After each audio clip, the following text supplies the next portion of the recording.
So I'm going to try something a little different this time. I'm going to try reading something across some internet.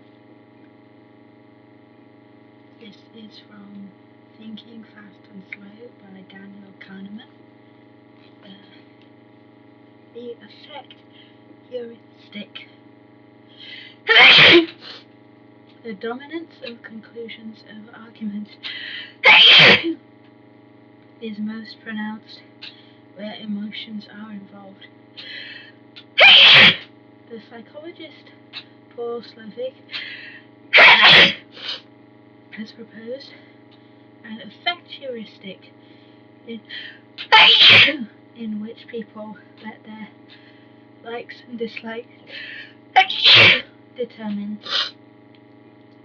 their beliefs about the world. Your political preference determines the arguments that you find compelling.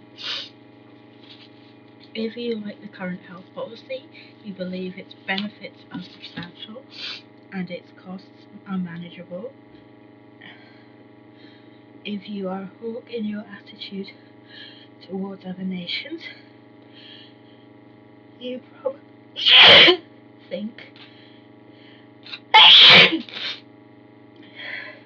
that they are relatively weak and likely to submit to your country's will. If you are a dove, you probably think that they are strong and will not be easily coerced.